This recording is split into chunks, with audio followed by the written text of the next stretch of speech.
Hello and welcome to the Tuesday Night Music Show with our superstar producer, Howie Darkstar. Hello. Thank you for being who you are, Howie. Thank you for being here and putting up with us. And I will apologize to you publicly for not making your show last night. It just was an open night. It was a lot of fun. There's a long-winded explanation for that I'll give you here in a little bit. Cool. And of course, man of the hour, Pastor Jay Brannan is with us tonight. Yeah. No, tonight I've decided this is going to be the Jay show. Cool. I'm going to go ahead and let Jay just be Jay and run it how he wants to. He can ask us questions or he can completely ignore us if he wants to. It's wherever Jay takes us. That's where we're going to go. Sounds good. Before I do that, let me tell you about my pager. week. Yep, no phone. Nice. I'll tell you about my week. Yep, let's hear it. I did a video about wedding DJ stress and anxiety. I don't know if anybody saw that title. Mm-hmm. And I literally turned the camera on and just kind of went. I didn't really have a plan when I turned the camera on. Video, last I checked, which has been a while, actually did pretty well. And a lot of other people in the comment section said, yeah, I have stress too. And listed various reasons why they have it. I thought I'd share with you why I have stress this week. Just for me to complain and moan on a platform that I have here. That is the Tuesday Night Music Show. Mm-hmm. So got to go back. We got to go back to 2019. Okay. There was an event that I got a call for, and it was from an agent that no longer works for the agency that I do work for. They said, look, we've got an event that starts at 2:45 in the afternoon. It is a wedding ceremony. Immediately following the wedding ceremony, you start cocktail. Immediately following cocktail, you go into dinner. Immediately following dinner, you go into dancing. Ends at 11:30 a.m. Wow. Ooh. Seems like a pretty long day to me. So 2 setups. Real long day, right? Like, wow, that's a very long day. I'll just say that ends at 11:30 the next morning? That night. Oh, okay. It's like, what, 9 hours or something like that? Or 8 hours and 45 minutes? I don't know, something stupid. Yeah. Long day at any rate. Was this a festival or a wedding? It's a wedding. It's a wedding. To be vague about it, she threw a price at me that was ridiculously low. Mm. And I said, you know what? I'm not comfortable with this. It's not enough money. I'm going to lose money. There's not any money here, obviously, for me to hire an assistant to help me with this. I am, physically limited. So to ask me to work like that is asking a lot, especially if you want me to be entertaining for guests. Mm-hmm. And I'm exhausted, just physically exhausted. It's a lot to ask. So I didn't say yes. I didn't outright say no just because this person had attended the Dale Carnegie School of Sales and just wouldn't take no for an answer. So I left it alone. Then I got a call from her new boss who said to me, hey, I got this gig for you. I said, cool. And then they said, hey, this other agent I see was contacting you about an event they were trying to take care of. I said, yeah. It was a really long event and the money just wasn't there. I said, well, you're not comfortable with it? I said, oh no, I'm not comfortable at all with it. I said, I'll take care of it, no problem. Don't worry about it. I said, okay. So this is in 2019, mind you. So fast forward to 2020. The event disappears from the books. It's gone. Mm-hmm. Yeah, probably because of COVID, but it's gone. So I forgot about it. In December, the event pops back up. I'll also mention during COVID, this particular agent who was trying to push this event on me has been, how do we say this without saying fired? Basically fired. told to leave. Don't come in. Don't contact us. Get out of here. Restraining order, the whole bit. Get out way. Hit the road. The event pops back up in late 2020 on my calendar. But the money is double. And I'm thinking, okay, so I think what happened here is that they had to reschedule for 2021. And when they did, they said, hey, look, just so you know, this DJ for what you were asking for can't do it for this price, but this is the price it's going to cost you. This is what it's going to cost. And they accepted, right? Then in January of 2021, I get an email that says, look, the client has prepaid the event in full. So we're going to send you a check right now. So they did. And it was a substantial amount of money. Wow, it's a lot of money. So much money that, you know, since we're still kind of in the pandemic here, I want to squirrel this cash away just in case. You know, I don't want to spend money I haven't earned yet. I don't like doing that. I have a problem with that because if I do and something goes pear-shaped, I know I've had health problems before. No, I am somehow obligated to pull this money out of thin air to reimburse or to distribute to someone else or whatever the case might be. So I squirrel the money. I actually give it to my mother. I'm like, here, take this money and hide it. Because she's very good at that. She's 80 years old. That's what she does. So here we are last week. I wanted to do all the gig prep for this last week, but I became a grandfather again. So we had a little baby, and then we had a birthday party for my other grandson because they're 3 days apart, which is going to be great for future birthday parties. You know, so we're going to have 2 separate parties. I'm like, well, okay, so they're going to be 3 days apart. Or do I have to take 2 weekends off from work to attend both of these parties? They're new at this. At any rate, I wasn't able to do any gig prep on this. So Sunday night, first chance I got, I thought, you know what, I'm going to look at this and just see what's going on. I looked at the online planner thing. They'd done most of it, but there were some questions. Then I look at additional provisions. And it says, meal will be provided for Brian Red and any assistant if there is assistant present. It's nice. At least they're going to feed me, right? After that, it starts talking about green screen, photo op, 2 prints per customer for 3 hours, time to be determined. FYI, I don't do photo booth. No. I mean, I think you guys know that. I mean, it's been dabbled in. That was a long time ago. Did somebody sell them photo booth? Then the agency didn't ask me about it. And now I'm expected to provide this, and I've been prepaid for it. Hence why the figure doubled. Well, I panicked. And I'm like, oh my gosh, what am I going to do? So I was up all night trying to figure this out, trying to figure out the booths and think anything would work. I contacted Stevie. I'm like, hey, can you please help me? And the crazy part about it is I keep looking at this agreement, this purchase agreement. And I work with a band agency. They talk about number of musicians when they talk about how many personnel are going to be at the in the band or whatever. And I keep looking at this thing and it says number of musicians 1. It's like, okay.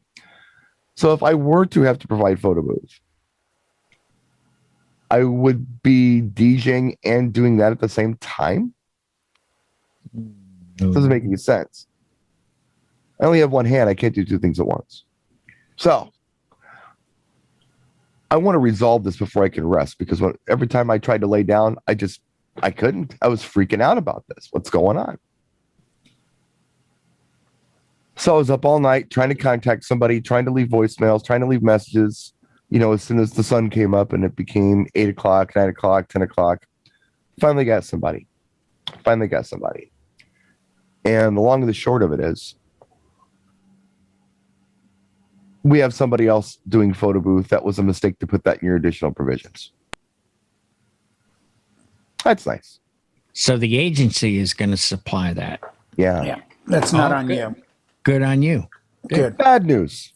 They accidentally paid me everything they had on the event. So I owe the photo booth guy money out of my cut. Oh, that's I'm back to the 2019. I don't want to do this price. oh man. Yeah. So that happened.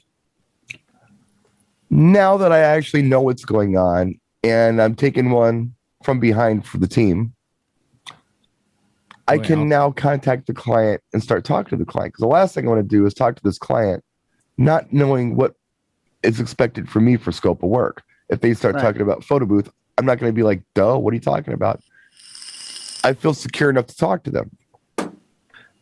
Hey, when are you available? How about 7 o'clock tomorrow? Okay. Didn't get a lot of sleep. Had to pick Andy up early from the airport. We went out, worked on the car all day, but stopped early because I had to get home. Talk to these people. Want to get all this knocked out today. I've got this broadcast tonight. I've got, and I can get this timeline planned. So while I have company in town this week and I have things I want to do outside of the DJ world, I can have Wednesday and Thursday to do those things. And I'll take Friday as my gear prep day. Right. So we stop everything, get home, only to find out the client would love to reschedule for tomorrow at 7 o'clock.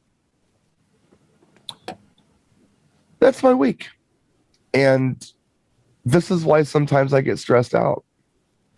And I just wanted to vent. It's not easy sometimes. No.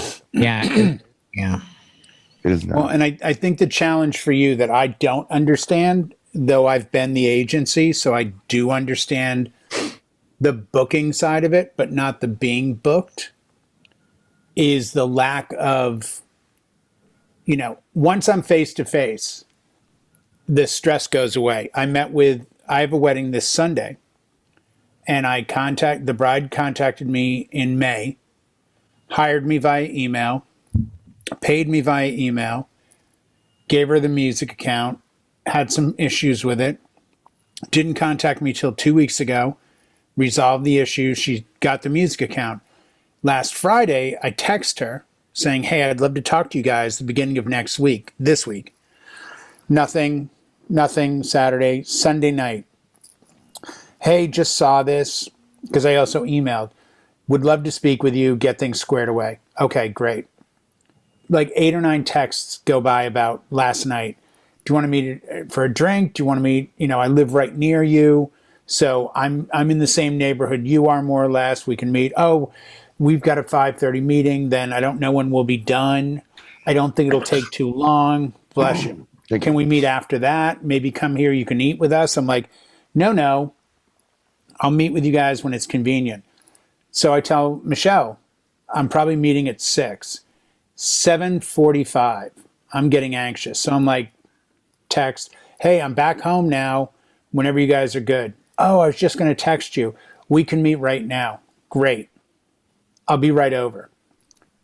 Get over there. And I'm like, these two are all set. They're older. They've got it together. 2 hours in their house. And I still have more like to be determined. Their wedding is next Sunday. And I finally just said to him, I'll tell you what, if you don't give me what I need by Wednesday night, I'm still going to play things and I'm going to make them as close to what I think you want. So that's your choice. Yeah. Throw your hands up now and say, you drive and we'll come along, or just give me these 5 things and understand that my goal is it's a great day, but it's the face to face. They're all happy now. So and the problem is when the clients are happy, they tend to work less, not more, because they just get that sense of like, Jason, he'll handle it, Right. Yeah. And these seem like really nice people and all. They do want a lot. Right. And I have to make it work somehow. But then the other side of me is saying, as much as I want to be accommodating, as much as I want to hook them up, as much as I want this to be a fantastic day for them, I'm feeling at this point like it's affecting my health to even deal with this. Mm-hmm. How much more blood do I got to put on the table so they have a happy day Right. at my expense? Well, it's the last minute things. Yeah. It's the stress of last minute. Same setup. I have a wedding this coming Saturday. I got booked last Thursday for this Saturday. Everything was done. Everything was in place. Talked to the DJ company that's hiring me. This is through my company. I said, absolutely. I won't bring cards. Don't worry. I'll just do my thing. She has 4 hours of music requests. I'm like, great. Cocktail. Oh, I usually play this. I'm like, oh, okay. Dinner. I usually play this. Just announce the tables. I'm like, oh, I never announce the tables. What do you mean? I said, I just think it's kind of classless. I'll walk around and invite tables up. Mm-hmm.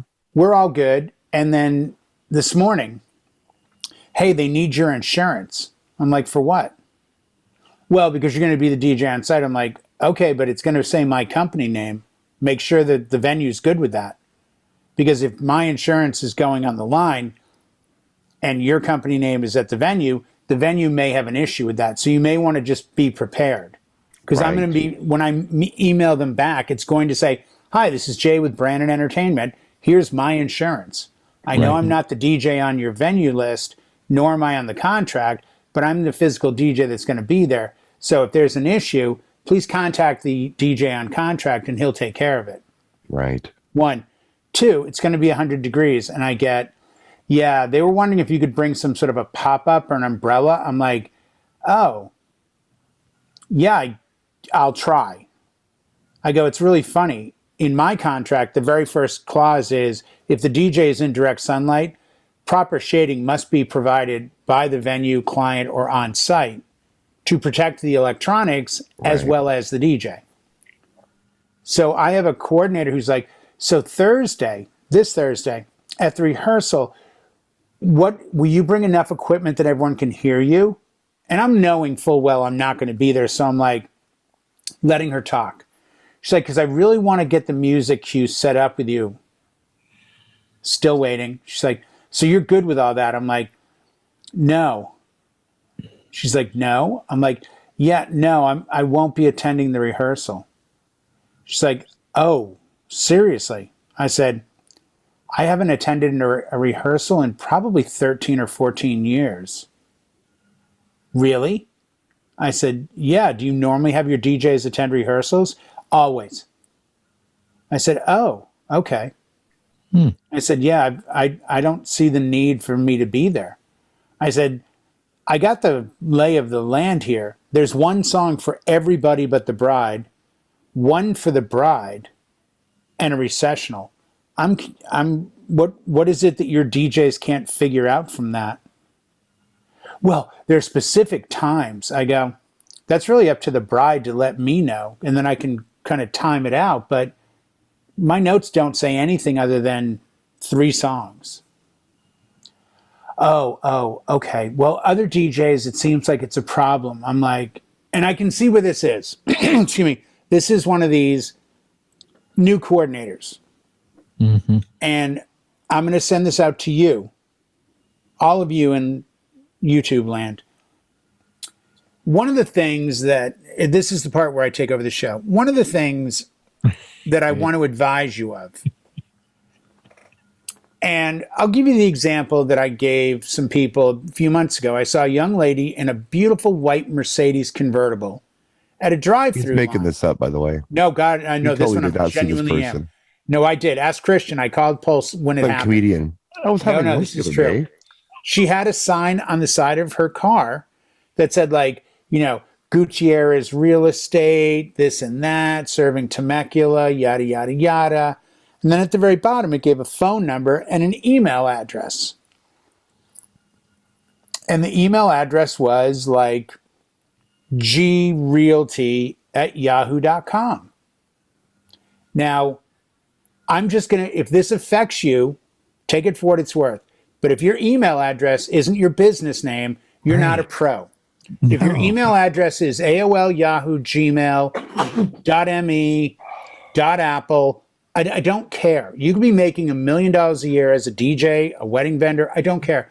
The woman I'm dealing with this weekend, her address is her full name at Gmail. I don't know what her company is. I can't go look her company up online. I can't figure out what she does for a living. Maybe she works for Google. No, in April, she does taxes too. Oh, okay. Yeah. Yeah. Mm-hmm. For God's Manages sake. Halloween stores and If you own an email, if you own a website, get your address to be your first name. Like I'll give everyone my email. Spam me. I don't care. I get enough crap as it is. This is the email I give everyone. j@jdj.com. And Howie at djhowie.com. Just simple. You need to have a credible thing. Yeah. So as I'm talking to our @Gmail coordinator, she's like, oh, okay. Mm-hmm. I've decided now this is going so slow in the convo. I need to speed it up. So I go, well, I'll be there early Saturday. I'm really looking forward to it. Can I be honest? She's like, yes, I know, Brian, but you'll see why I said it. I go, it's my first wedding and I'm so excited about it. And she's like, really? I was like, yep. She's like, oh my gosh, wow. And I'm like, and you can just hear her starting to kind of spin. And I go, no, just kidding. This is probably going to be my 2000 and something wedding. I'm like, I'm good to go. I've won awards. I've been around 25 years.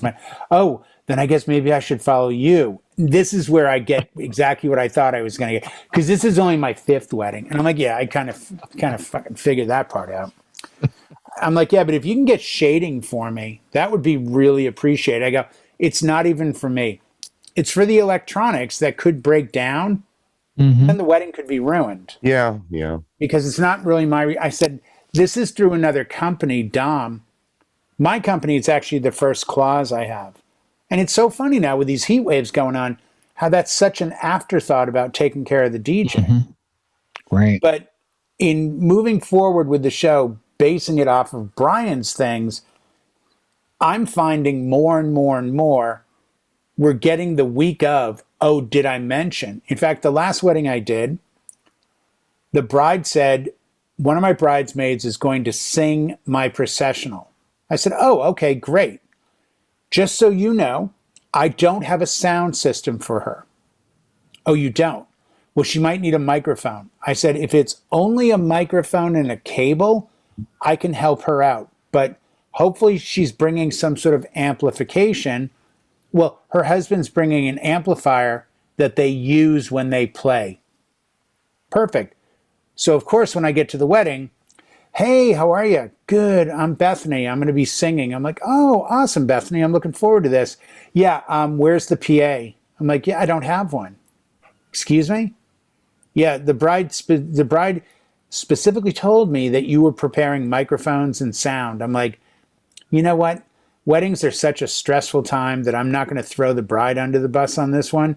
But I'm just going to tell you, this is the 30th wedding I've done this year. I know what I said. I have 2 microphones.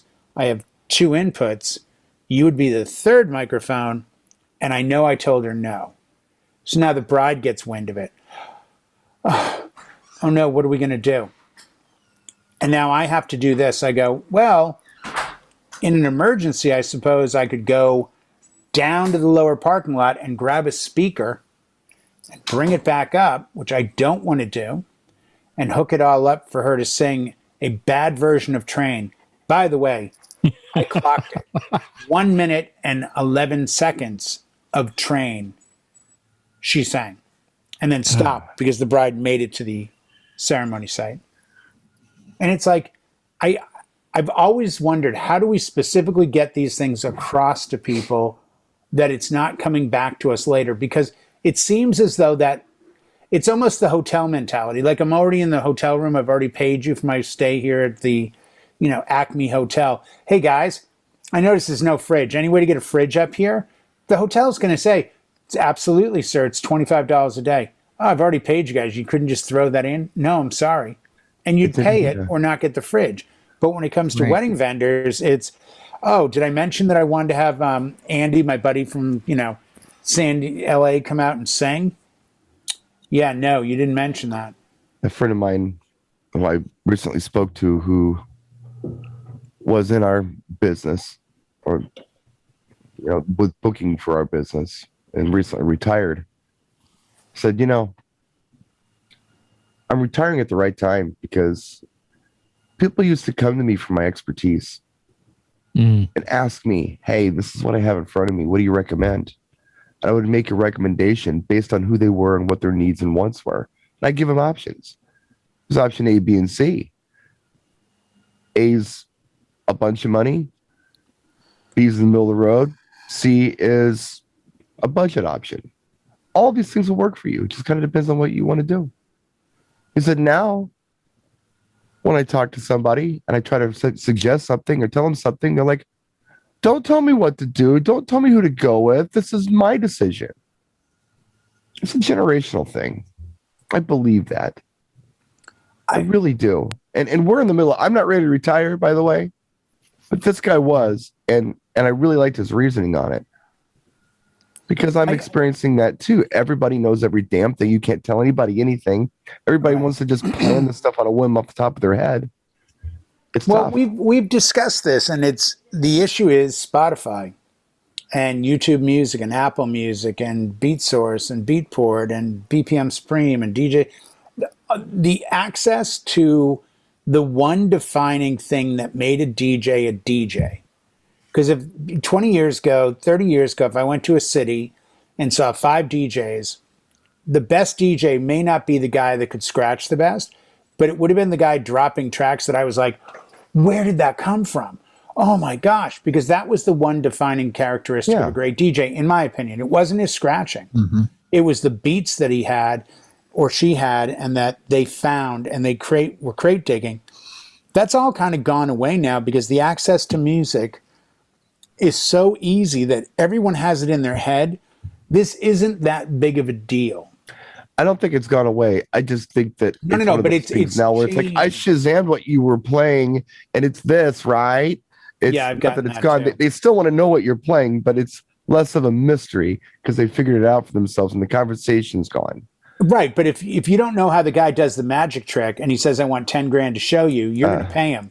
Once you know how he does it, I believe what you're suggesting, which is that access to music has been detrimental to us as professionals because the clients now don't see us with this much credibility as or value, but just even, what word am I looking for? Experts on this kind of stuff. They feel like they're experts as well.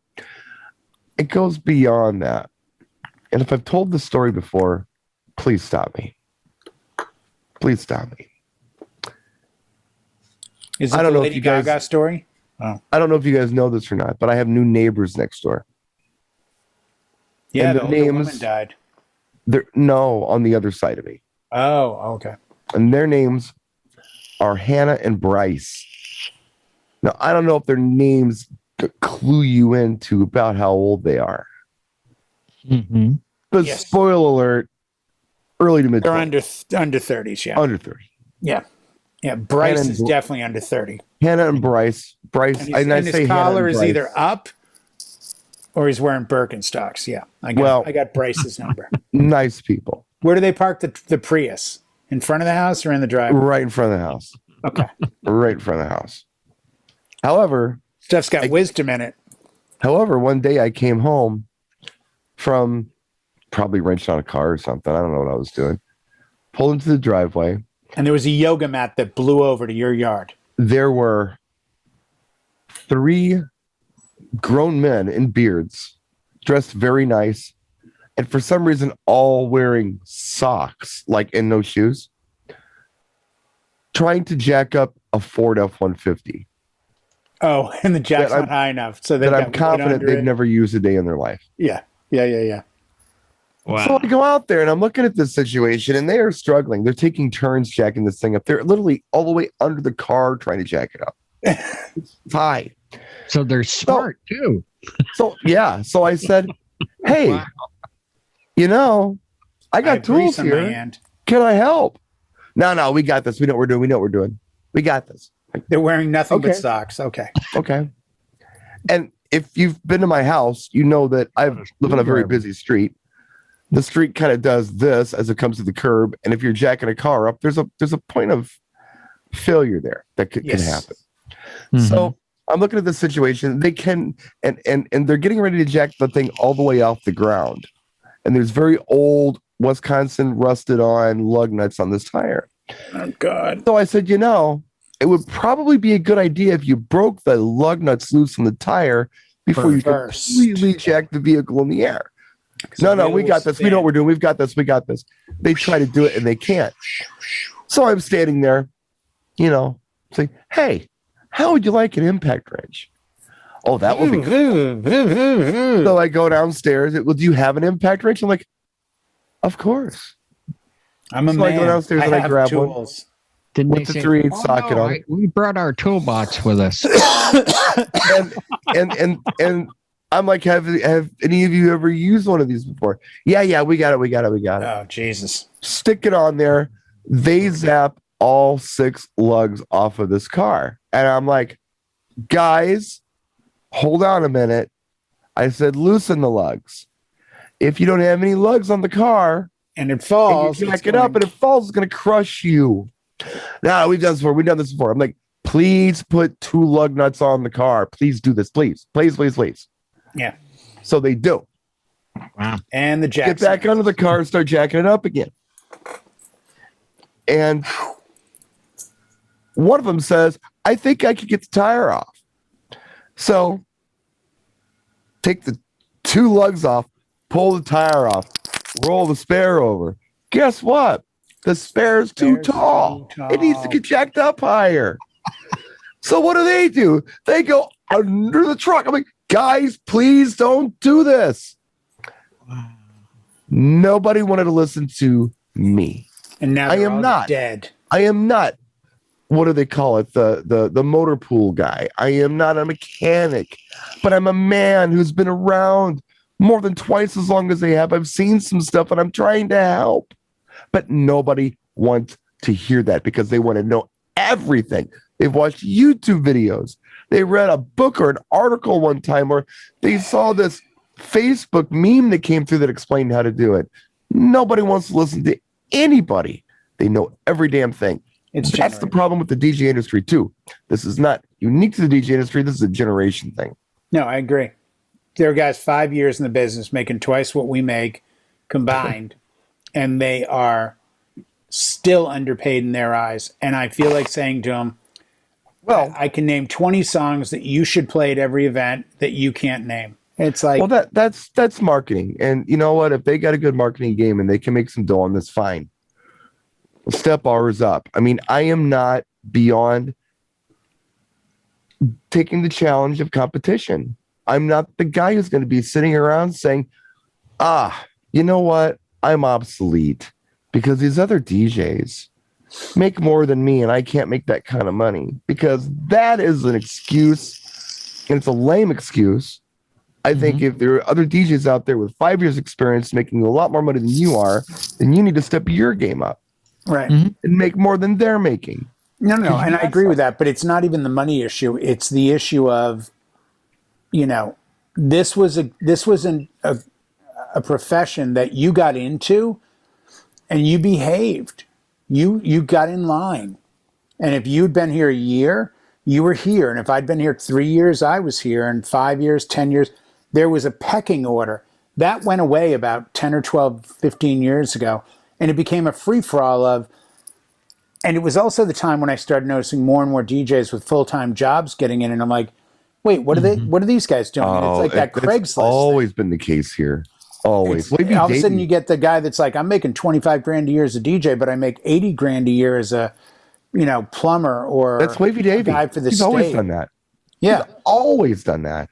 Right. Hell, I've tried it here and there. That's fine, but then don't say you're a full-time DJ. Just say, I'm a weekend warrior DJ. It's like the guys that are more entertainer than DJ that we know that make the most money because they have this mastery of the microphone and they get the right client for that. It's maybe not my client or your client, But It's very niche. at the end of it, you got to stop and say, I want multiple titles. Like, I love the mix. I can't wait to get after dinner to dancing, to do something I've never done before, or find a new hot cue, or figure a way to introduce a song that they already know in a way that makes it totally new and exciting to them. Whether it's a harmonic mix, whether it's a transition, whether it's a key shift, whatever it is. But that's the excitement. That's the battlefield for me. That's when the skills come out. I can't as a hate DJ. on these folks who do this stuff. And I know who you're talking about, the ones who are masters of the mic and they've got these niche clients that do this. I can't hate on them. And I'll tell you No, why. I don't think that I'm hating on them. I'm saying they're not DJs. It's like when I go to a beer bar that serves beer and wine and they're like, yeah, the bartender. I'm like, do me a favor. I was a bartender. They're not bartenders. Well, they're not serving like 18 mixed drinks that are layered and a frozen margarita, 2 pitchers, and taking an order of appetizers. They're standing here telling me how this IPA has got a mosaic hop to it. Like that's a beer person. Be splitting hairs. No, it's not. I just have to ask myself. And the stupid seltzer kids, what's that all about? I have to ask myself, what won't I do for $20? You know, I mean, that's the old joke. $20 right? is $20. Though, $20 is $20. What? Well, you need the ride. You need the ride. I will draw the line on being a party clown at an event. I draw the line there. Mm-hmm. Definitely. One of the many lines that I will draw. There's certain things I won't do. I've never taught a dance. I've never taught the Macarena, and I've been asked. That was I loved it. Hundreds of times. No, this is true. We're tapping into greatness. I used to teach the Macarena, and people liked it, and more people came out when I could. There came a time 10 years ago when I could no longer do that. So I always thought it was my goal to get the right song on, and that would let the music do the talking. That was always my motto. Let the music do the talking. I'm not up there to say, hey, everyone, hey, guys, I need you out here on the floor. Because if I'm in the audience and a DJ yells, get out here, my first thought is no.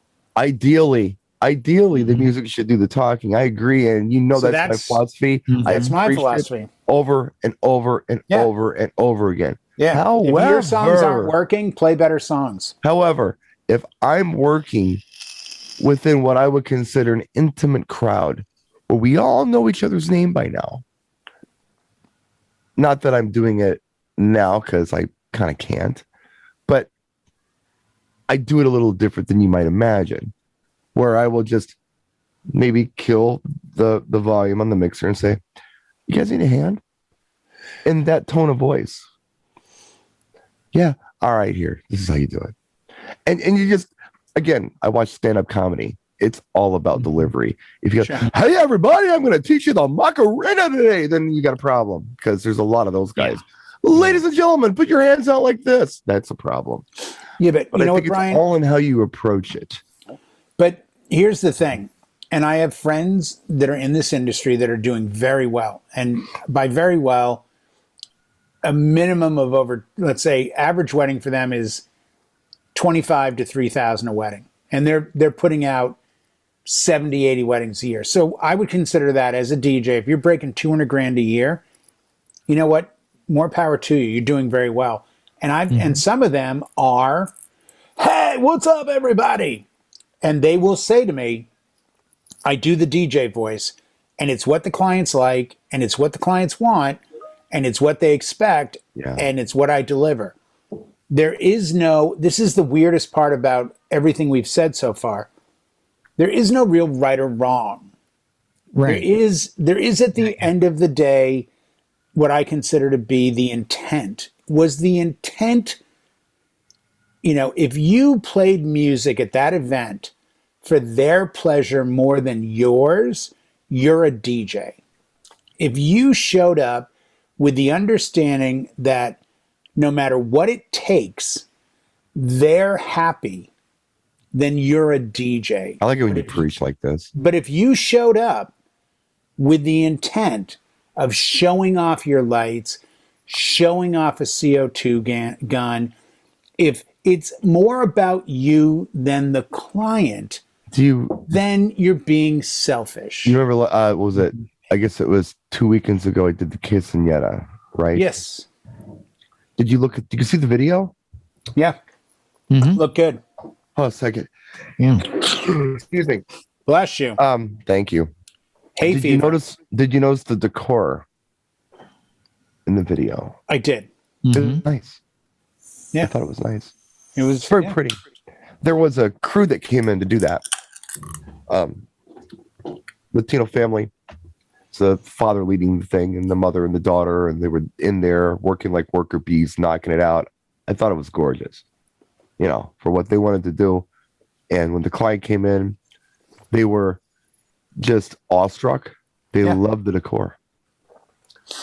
So while they're setting up, I'm setting up.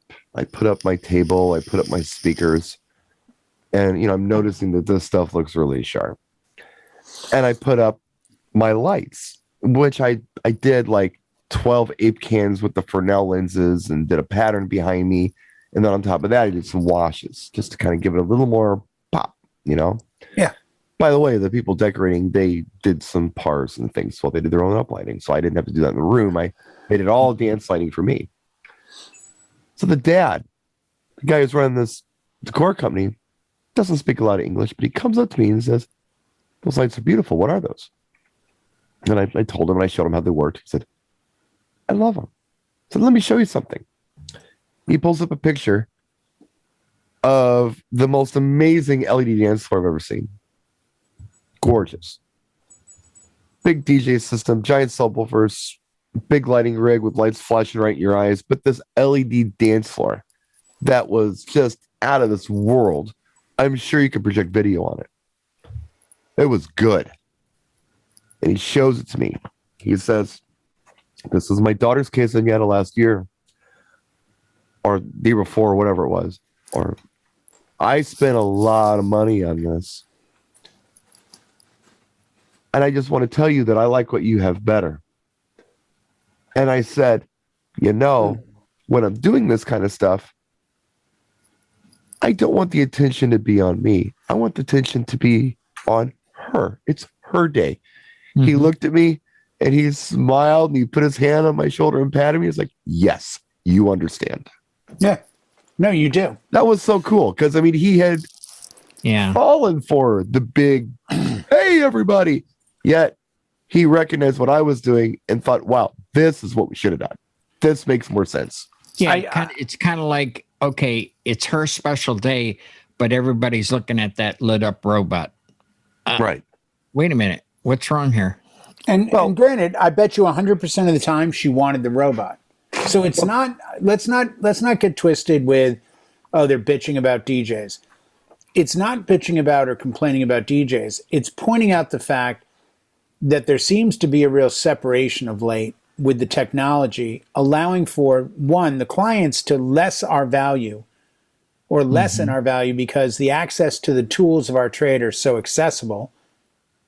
But also, two, there's a new frontier out there of make it about me, not about you.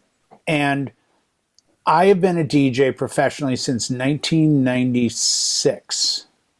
Surely not. My first gig. Nobody was alive in 1990. Not in this audience. No. And by the way, I was 7. So I started very, very young. Yes, you did. Actually, I started right after the first AARP call came in, and then I said, I got to do something else. So at the time in the club, I would say my name. But I remember one of my mentors at weddings said, "Don't ever make it about you." I'm like, well, like signage, like I should have my name in front. No signage. No signage? No. They want your card, they'll come get it. Maybe put them in front of your DJ booth, but that's it. Don't ever put them on the place tables. I've seen guys put them in front of every place setting. No. I said, so when I introduce myself, should I say, "Hi, I'm Jay with Brannan Entertainment"? He goes, "I'll be honest with you. I think you should welcome the crowd to the venue." That's it. So I never say my name at an event. I don't say my company There's a mystique about it almost where people look at you at the end of the night and go, "Man, that was killer. You got a card? Like, this was amazing."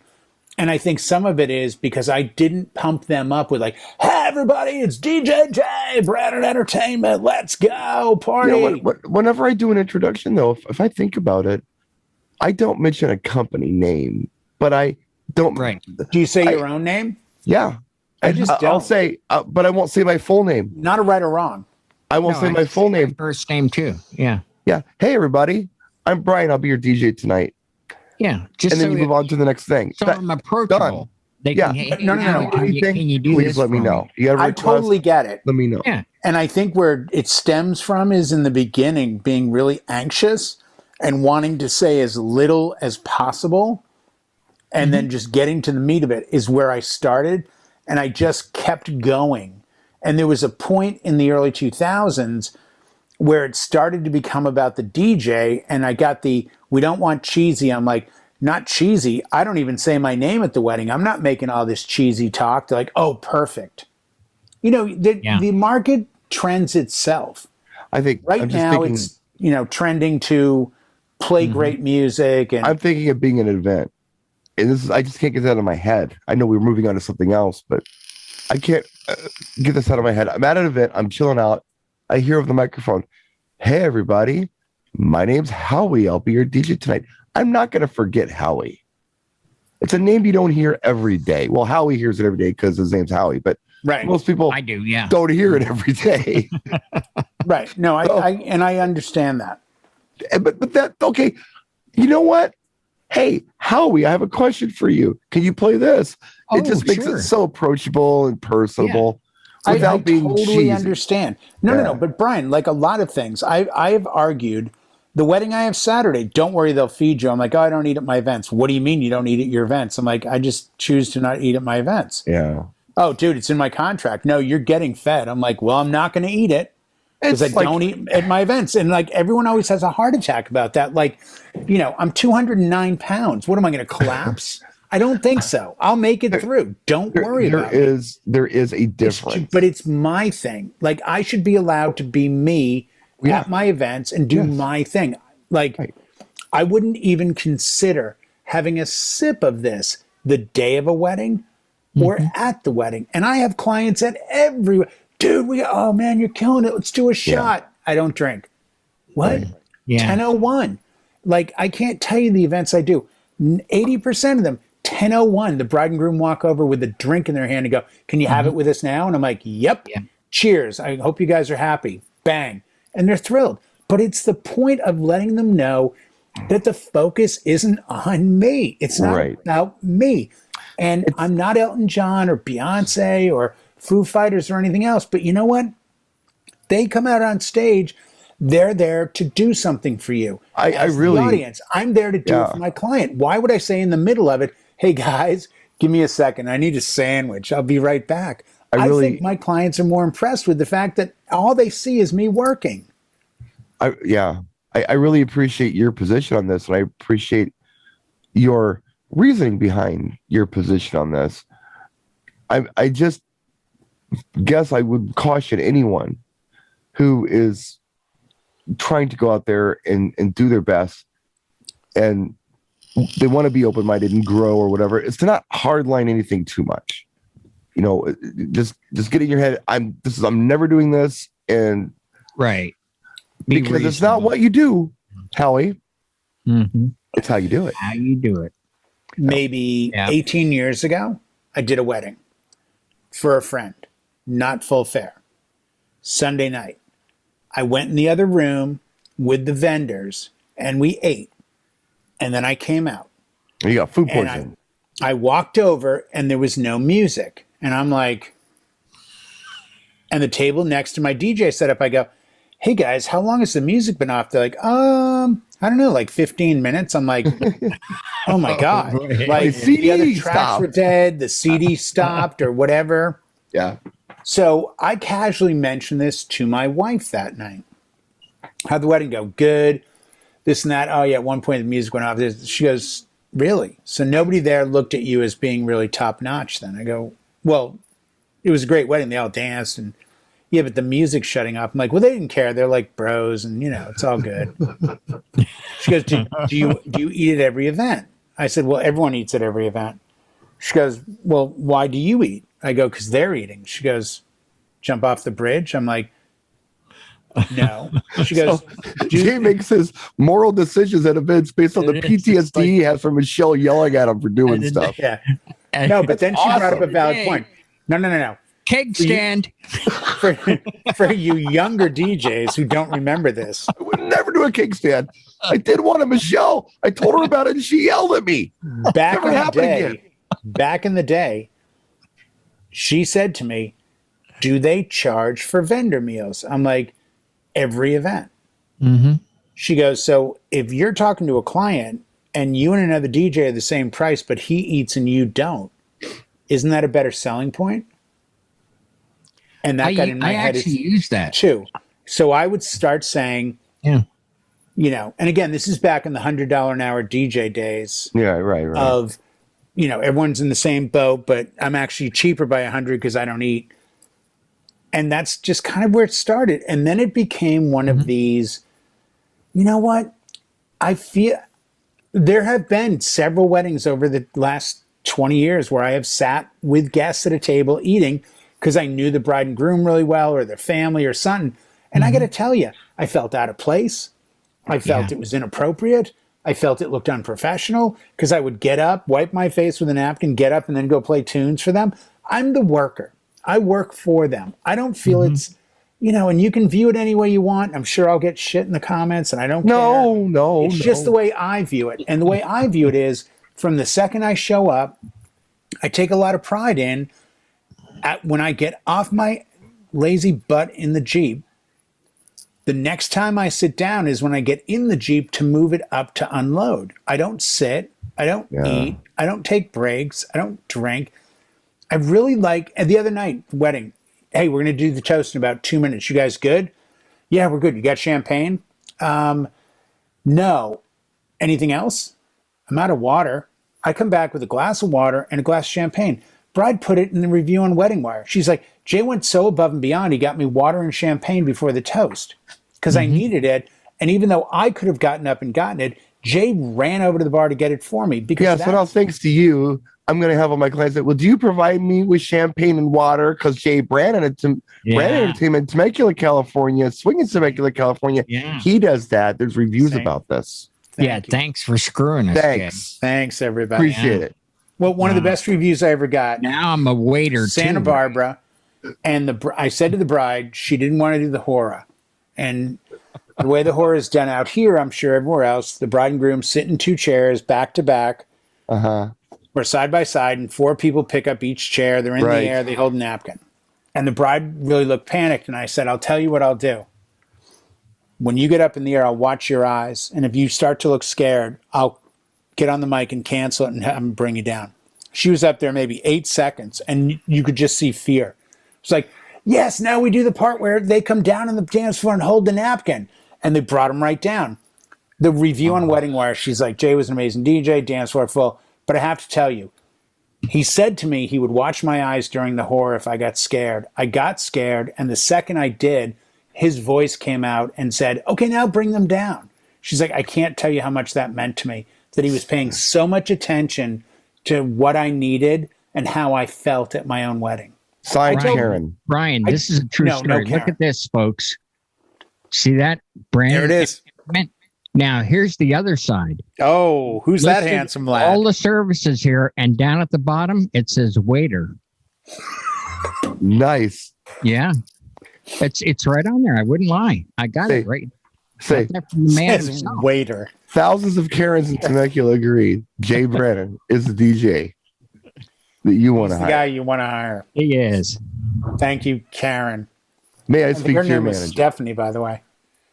No, you know what? I think the joy of this, and I'm grateful and blessed this year to be as busy as I am. I really am. And it's really making me notice more of the industry as a whole. And I'm hearing from a lot of DJs around the country. Everyone seems to be getting back at it, and they're getting the cobwebs off, and they're getting back into the swing of things. But I think there's more of a separation now. And I'm kind of hoping we all go back to the focus on what you have in front of you. And it's like the stress becomes debilitating. Yeah, it does. I mean, our livelihood is based on this. And we're going to get done with this show in a little bit, hang in the chill room tonight. I have 3 or 4 song edits to do. I have to set up a creative music for a client I've never met. He's got 4 hours worth of songs for Saturday. But I'm going to go in and do the best job I possibly can for them. Of course. It's still, I still believe KK Downing's comment that I read back in like 1980. Is this about you're only as good as your last event? You're only as good as your last gig. And I believe that with all my heart. If you show up every gig understanding, make it a little better than last time. I've trained my kids. If you ask Connor and Colin, hey, give us an expression your dad's brought you up with, they'll both say it, even though they don't live it any more than I do most of the time. But they'll tell you one of the expressions I've really tried to instill in them is leave things better than you found them. Mm-hmm. And that's my goal at weddings. Walk in the door and have someone leave going, this is everything I wanted. I have no regrets. Let's do a show next week, Howie. All right. Where we let Jay just talk. And then every once in a while, you just mute him. And you and I spend a few minutes heckling what he just said. And I'll keep talking through it. Yeah. Oh, Jay, your mic's back on. Go. Oh, by the way, I've got good news. There's a possibility I will be available next week, but much like a couple weeks ago where I was in the car, I might be sitting in a hotel room next Tuesday Very cool. Beautiful city that some would call Lost Wages. I, of course, would refer to as the beautiful Las Vegas. In 115 degrees, but you'll be indoors. It will be a little warm. Yeah, yes, but you'll be indoors. For the show, I'll be indoors. Yeah, I've given... Good. Colin has a little schooling this summer, and I've said to him, his friends are all going away, and I said, hey, let's work on schooling, and maybe we'll spend the first 3 days of next week in Vegas. Oh, so you're not working. You're just going to bring... Oh, that's I'm going to bring him along, good for you. Obviously. So, because he said something about going to Golden Nugget, to the pool where they have the clear slide that goes through the Shark Tank. I'm like, hey, do a good week, good job, little summer school he's got. Do a good job on tests this week, and we'll go stay at the Golden Nugget Monday, Tuesday, Wednesday. How's that? Seriously? I'm like, yeah, why not? We'll go. Excellent. So it might be in Vegas next week. I have to apologize. My coughing fit's going to begin soon. But I want to thank you all for joining us. I was going to say, good timing. The show's just about another done. Tuesday Night Music Show. We will see you next week. Yep. Peace. Thanks, everybody. Good Appreciate night, it. everybody.